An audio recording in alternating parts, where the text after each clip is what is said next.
Welcome to Deep Macro's Future Finance Podcast. I'm in Tokyo now, and it's getting pretty late, so let's hope that this is not going to be Deep Macro lost in translation. Well, let's get right to it. Japan's Prime Minister Shigeru Ishiba gambled and he lost. His first act as Prime Minister was to dissolve the Diet and call elections, and it did not go very well. The lower house has 465 seats, so 233 is a majority. The LDP had 248, and its coalition partner, the Komeito, had 42 for a total of 290. After the election, the LDP has 191 seats, the Komeito 24 for a total of 215, which is quite a bit short of 233.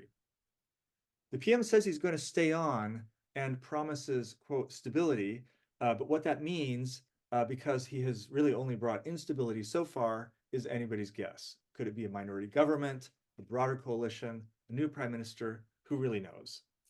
Well, to help us today, we have Dr. Tomohiko Taniguchi.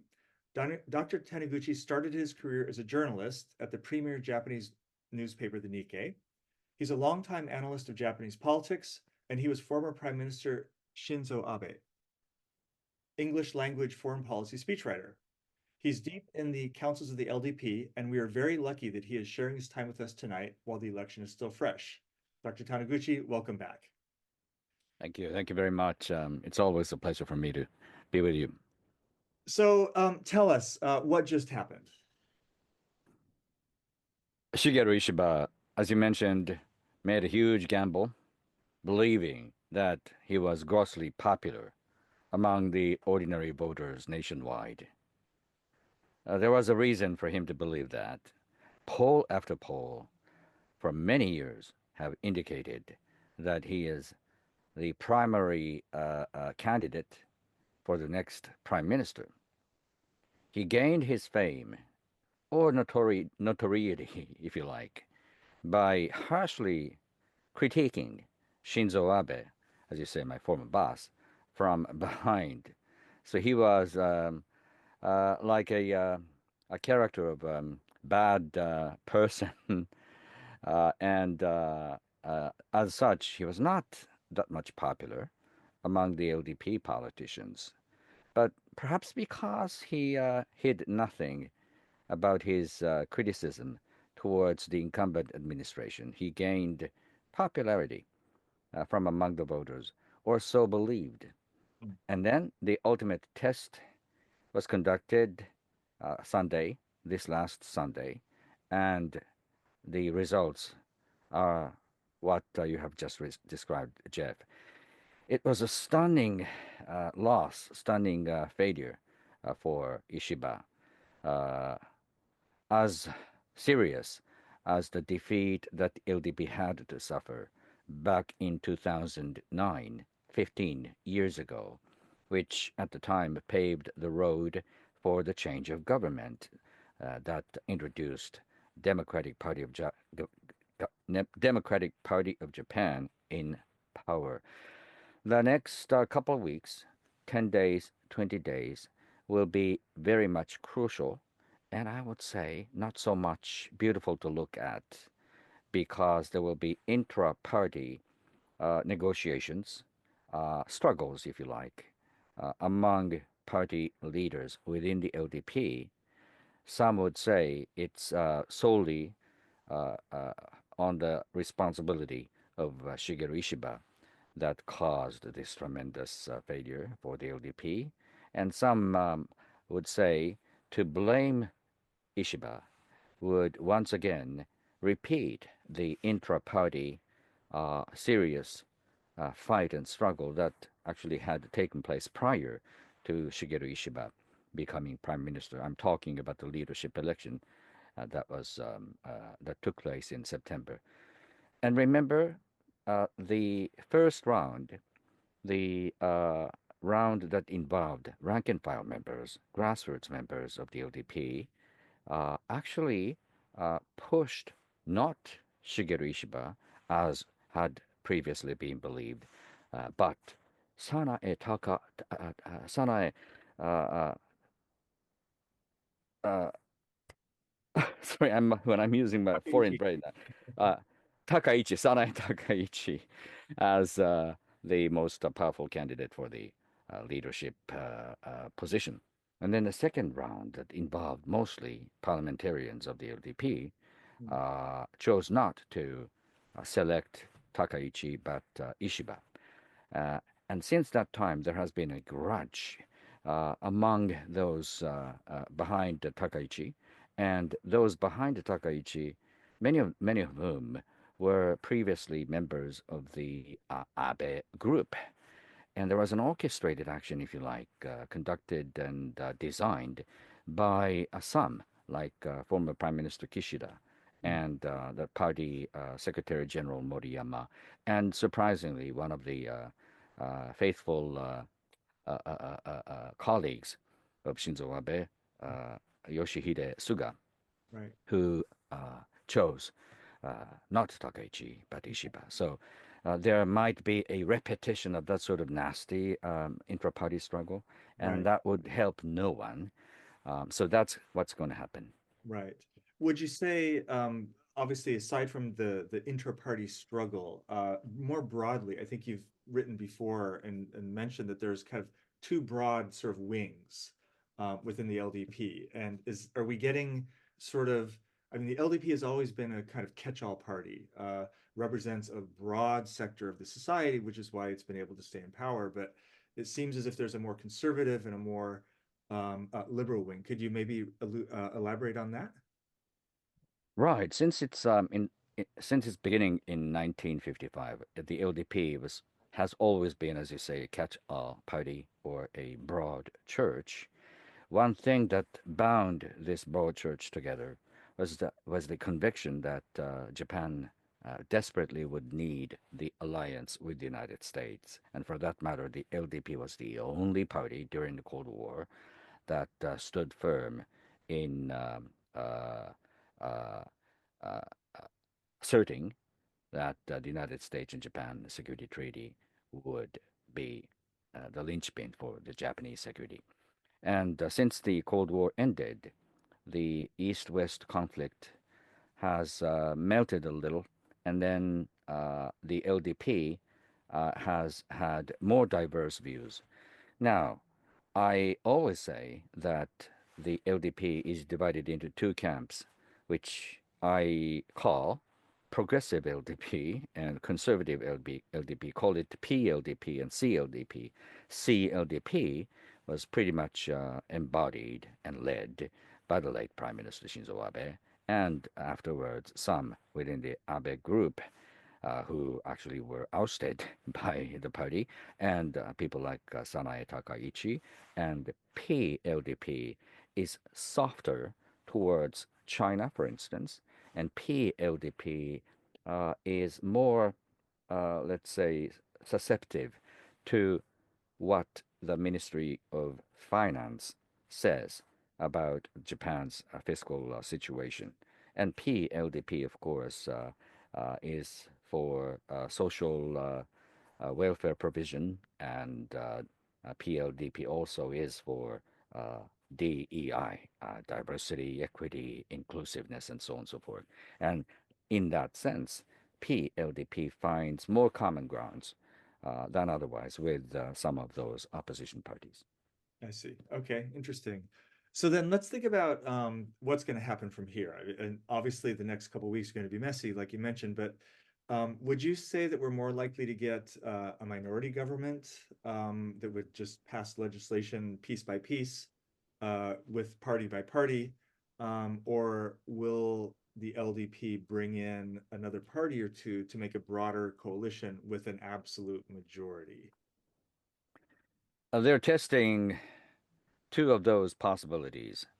And Shigeru Ishiba earlier made it clear that he had no intention whatsoever of stepping down as both the leader of the party and, as a result, the prime minister. So he would be, like it or not, a center of gravity, and the party leadership, together with Ishiba, will start testing those possibilities.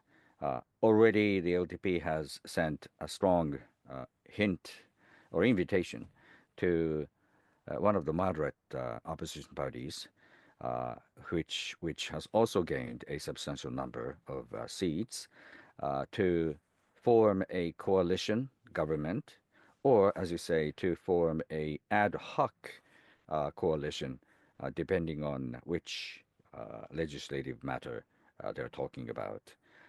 But one should remember that the next several months will be very much important, Right. because already on schedule, there will be elections due in July next year. This time not for the lower house but for the upper house.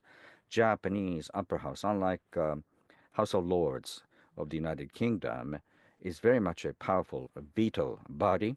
You could check and veto the legislative bills that the lower house has passed, with the exception of budget proposal, which puts superiority to the lower house. So the next several months will be the time slot that the opposition parties will do their utmost to intimidate the ruling coalition and possibly block legislative bills from passing the Right. parliament, and Including, the result of which pretty much is likely to be a paralysis of a sort. right, including possibly the national budget for the next fiscal year. I mean, because um, generally speaking, defense spending has been going up, but there's also a lot of pressure on social welfare, being forced to choose between the two. How do you finance it with taxation? These are issues that it seems like there could be quite a bit of disagreement on. So, I mean, is if we take Ishiba mostly at face value, and he continues, and we don't have a super stable or a formal coalition, let's say, is this government going to be stable? It just seems like it's going to be subject to a lot of pressures. I think so. It's going to be under tremendous pressure from within and without. With the opposition parties, the next ordinary session that will start July and will end sometime in June or early July will be a battleground, to say the least. Almost all legislative bills will be facing tremendous uphill struggle, with the oppositions flexing their muscles to stop those bills from passing the parliament. And internally within the LDP, Shigeru Ishiba must prove that he could carry out those LDP agendas, and he could run effectively this time around uh, a campaign leader. He has to show that he really is capable of handling the difficult elections due in July next year.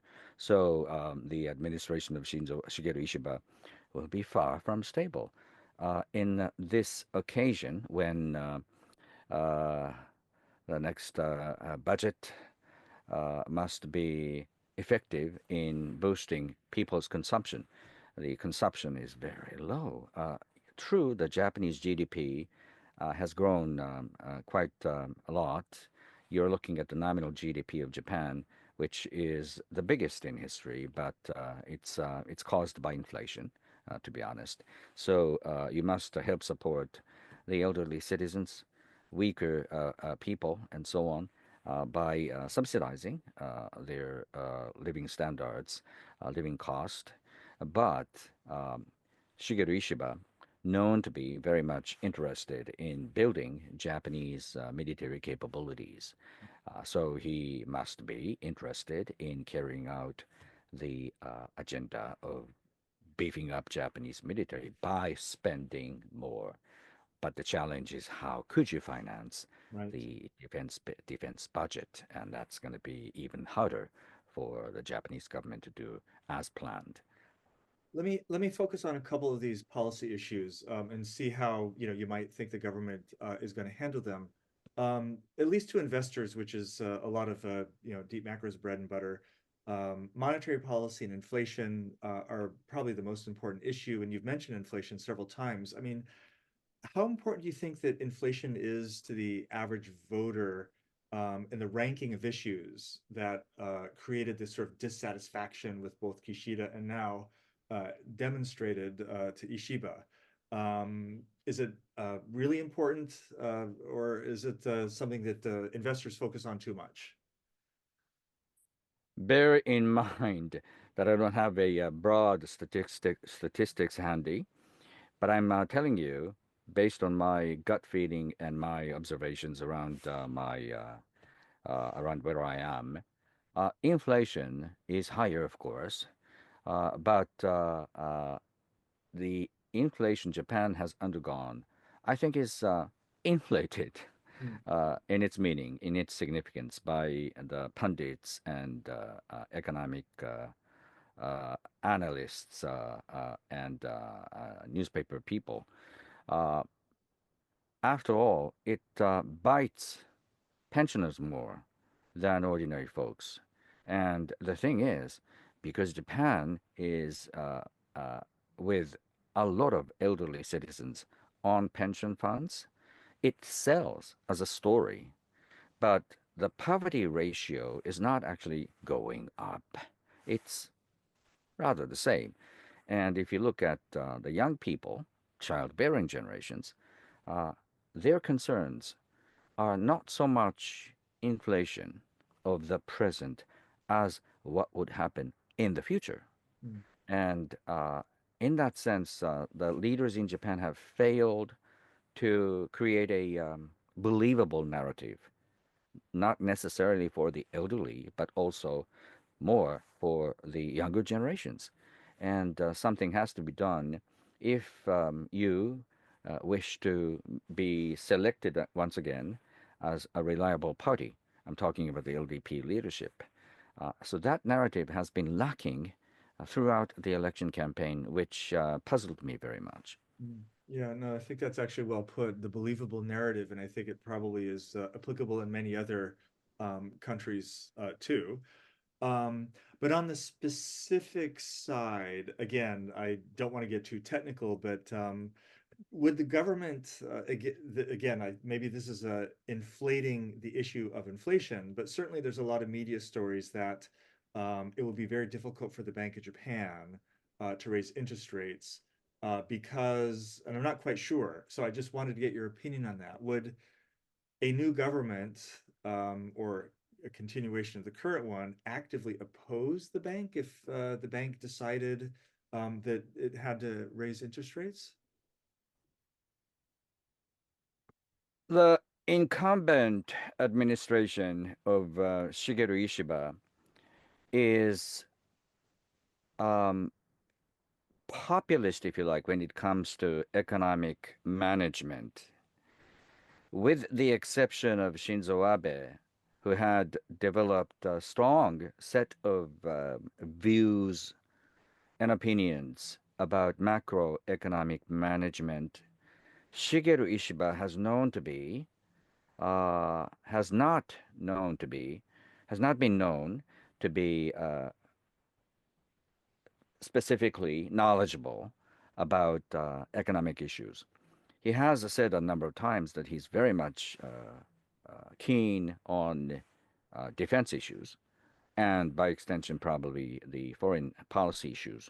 But when it comes to monetary policies, macro economic policies, few people remember that Shigeru Ishiba has said anything substantial.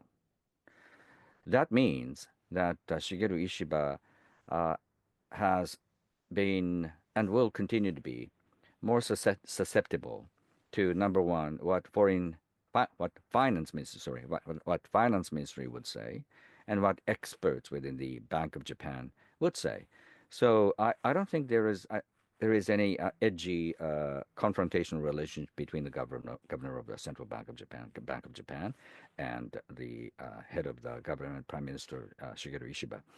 So again, the media would say a lot of different things. But when it comes to the relationship between the monetary authority and the government, and for the finance authority and the cabinet, there is strong calmness, if you like, I would gather. Okay, interesting. So you've also mentioned foreign defense spending and foreign policy a little bit. What can you say about U.S.-Japan relations in this period, and maybe Japan and China? Um, Assuming that Prime Minister Ishiba continues, he's really only been in office for a month, and basically that's been the campaign. So, uh, is there anything you can guide us on there? Well, it's going to be a very much a challenging thing for anyone, including Shigeru Ishiba, to deal with Mr. Trump if indeed he has made a comeback. A, because Mr. Trump is going to be shorter sighted. He's looking only at 4 years, not a possible 8 years. And he has been angrier than before because he's got a sense of being persecuted by the oppositions and mainstream media. So Mr. Trump will appear uh, more difficult to deal with for international leaders. And that was the case already under Trump 1.0. Again, Shinzo Abe was probably the only person from within the G7 community that had a very good rapport with Trump. Well, And he I was don't the think first. Shigeru Ishiba, I don't think Shigeru Ishiba could do that. Sorry, sorry. Go Well, ahead. I'm sorry, but Shinzo Abe was the first to visit Trump after he became president-elect, and I agree. It's hard to imagine Ishiba making a visit to Trump Tower or Mar-a-Lago. Right. But I actually did want to end on that because, as everybody knows, I've mentioned that Dr. Taniguchi is an expert on and has written extensively on Japanese politics, but actually he has much broader knowledge and experience because he has had visiting positions at Brookings, the Shanghai Institute for International Studies, the Foreign Press Association in London, the Princeton School of Public and International Affairs at Princeton University, et cetera, et cetera. So I did want to close by asking, do you have a view on the US election? And what does it look like from Japan? Is it as crazy as it looks like to a typical American? I have chosen not to think very much hard about what would happen in the United States because whatever will happen in the United States, without the United States' stable and continued commitment, engagement in this part of the world, Japan's security would not be safeguarded. And the same would apply to Australia, the Philippines, Vietnam, and India. So it's rather incumbent upon the Japanese government to persuade whoever is going to be in the highest office in the United States of how important it is for all of us, including the Americans, to stay committed, engaged in this part of the world. And I think Japan's got a license of a sort to say that. For after all, Japan has been hosting the biggest footprint of the U.S. forces in this country. So yeah, that's what I would say. So the challenge, therefore, is rather on the Japanese side. You need to have a consolidated and cohesive administration, government endowed with strong political capital to deal successfully with either with Donald Trump or with Xi Jinping, two of the giants of the international community at the moment. And so, in order for Japan to successfully strike a very good balance to help stabilize the United States commitment in this part of the world while dealing successfully with the Chinese authority, you need a strong, stable government, which seems to be increasingly rather far off the possibility. Okay. Well, good. On that happy note, maybe we'll stop and we'll probably check in a couple months to see how all this goes. Anyway, thank you very much, Dr. You're Taniguchi. very welcome. Thank you very much. Okay, thanks very much. Bye bye. The content is for informational purposes only. You should not construe any such information or other material as legal, tax, investment, financial, or other advice. Nothing contained in this material constitutes a solicitation, recommendation, endorsement, or offer by Deep Macro Incorporated or any third-party service provider to buy or sell any securities or other financial instruments in this or in any other jurisdiction in which such solicitation or offer would be unlawful under the securities laws of such jurisdiction. All content is information of a general nature and does not address the circumstances of any particular individual or entity. None of the information constitutes professional and/or financial advice, nor does any of the information constitute a comprehensive or complete statement of the matters discussed or the law relating thereto. There are risks associated with investing. Loss of principal is possible. Some high-risk investments may use leverage, which will accentuate gains and losses of securities or firms. Past investment performance is not a guarantee or predictor of future investment performance.